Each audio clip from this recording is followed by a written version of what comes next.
ओम नमो भगवते वासुदेवाय। तो आज हम लोग श्रीमद् भागवतम के इस तृतीय स्कंद के हम लोग 8वें अध्याय का सेकंड श्लोक लेते हैं। सोहम नृणाम छुल सुखाय दुखम महद्गतानां विरमाय तस्य प्रवर्तये भागवतं पुराणं यदा साक्षात् भगवान ऋषिभ्य। तो यहाँ पर कह रहे हैं कि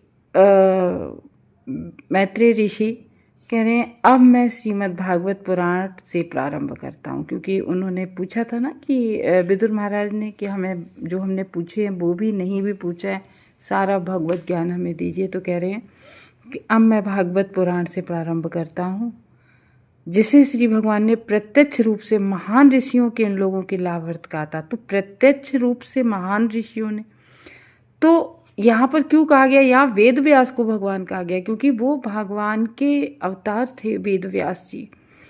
तो भगवान ने प्रत्यक्ष रूप से महान ऋषियों से कहा था और उन लोगों के लाभार्थ कहा था। किन लोगों के लाभार्थ कहा था? जो उन लोगों के लाभ के लिए जो अत्यल्प बहुत कम आनंद के लिए अत्यधिक कष्ट में फंसे हुए हैं। अब हम लोग यहाँ क्या कर रहे हैं? एक छोटे से आनंद के लिए, एक छोटी सी खुशी के लिए यहाँ पर हम जन्म मृत्यु के चक्र में फंसे हुए हैं। तो यहाँ पर ये उनके लाभ के लिए, हम सब बद्ध जीवों के लाभ के लिए कि हम लोग जाने कि हम लोग भागवत सुने कि किस तरीके से हमें भगवत भक्ति करके इस भवसागर से हम पार हो जाएं। देखिए, जो व्यक्ति, स्वयं भागवत में लिखा है कि जो व्यक्ति नित्य भागवत को सुनता है वो एक तो उसके नष्ट प्रायसु भद्रेशु, जितने भी अभद्र होते हैं वो नष्ट हो जाते हैं, सारे पापों से मुक्त हो जाता है।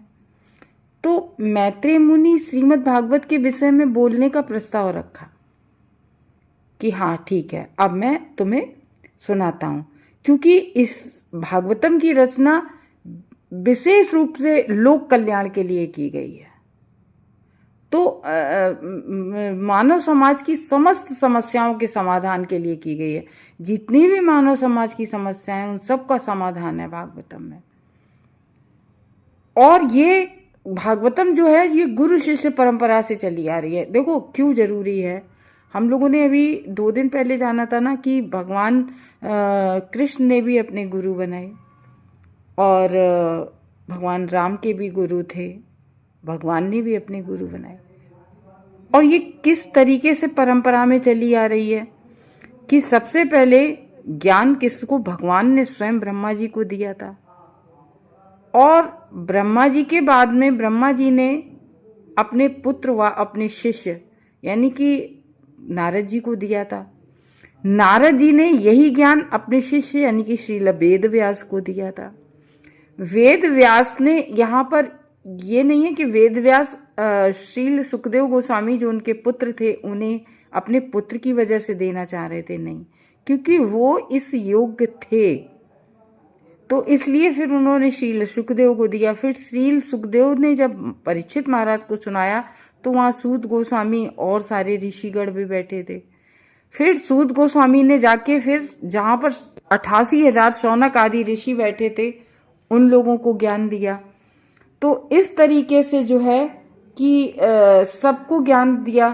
तो गुरु शिष्य परंपरा से ज्ञान आ रहा था ना, इसलिए तो जो रूढ़ी ये परंपरा से चली आ रही थी, जो भाग्यशाली हैं केवल वही भगवान के शुद्ध भक्तों की संगति में आते हैं, उन्हें ही शुद्ध भक्तों की संगत मिलती है। तो भागवतम सुनने का अवसर ये भगवान चाहते हैं, वही भागवत सुनता है। हर कोई को भागवत सुनने का अवसर प्राप्त नहीं होता क्योंकि मन ही नहीं होता सुनने का। भौतिक शक्ति के जादू के अधीन सारे जीव स्वल्प भौतिक सुख के निमित्त हैं। तो हम लोग यहाँ जन्म मृत्यु कितनी कठिनाइयों के बंधन में फंसे हुए हैं। सकाम कर्मों की उलझनों को न जानते हुए उसमें लगे रहते हैं। सकाम कर्म क्या, हम इतने का प्रसाद चढ़ाएंगे ये हो जाए, हम सत्यनारायण की कथा कराएंगे हमारा ये हो जाए। हम कर्म बंधन में इस तरीके से, अरे भगवान से भी कहीं हमें शर्तें रखनी चाहिए। भगवान तो हमें सब कुछ देते हैं, वो भी बिना शर्त के देते हैं। हम इस जीवन में जो कुछ पा रहे हैं वो भगवान की कृपा से पा रहे हैं। वे इस मिथ्या भाव के कारण है कि शरीर आत्मा है। तो इस तरीके की अनेक हम लोग अपने शरीर को ही तो अपना मानते हैं, हम लोग आत्मा को तो कहीं मानते ही नहीं। तो इस तरीके की अनेक मिथ्या आसक्तियों से अपने को संबंध हम लोग बनाए रहते हैं। तो क्या सोचते हैं कि भौतिकवादी साज सामग्री से सदा जुड़े हुए रह सकेंगे, ताकि हमें हमें मतलब लग्जरी लाइफ मिले, हम भौतिक जगत की सारी सुख सुविधाएं मिले। तो ये जीवन की मिथ्या भ्रांति है, और जो कि हम लोग इतनी प्रबल बांध लेते हैं अपने साथ कि हमें यहीं रहना है, जैसे हमें हमेशा यहीं रहना है इस जीवन।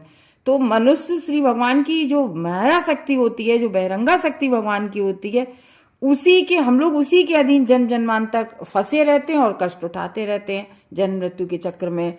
ये संसार क्या है, दुखालय शाश्वत है ना। तो यह जो भागवत है, ये इसी बंधन से हमें मुक्त करता है। तो श्रीमद् भागवत को जानने वाले जो भक्त है, वो भागवत इन दोनों के संपर्क में आता है। तो ऐसा भाग्यशाली व्यक्ति भौतिक पास से छूट जाता है जो भागवतम सुनता है। संसार के दुखी लोगों के प्रति दया के कारण मैत्री मुनि ने ये भागवत सुनाई विदुर ऋषि को, ताकि केवल विदुर ऋषि को सुनाने की जरूरत नहीं थी, वो खुद भी महाभागवत थे हैं। उन लोगों ने एक प्रश्न भी क्यों किए, हम सब बद्ध जीवों के लिए, ताकि हम सब लोग जान सके। तो इसलिए भागवत कहने का प्रस्ताव रखा। तो ये है कि भागवतम हम लोगों को सुननी बहुत जरूरी है। हरे कृष्ण।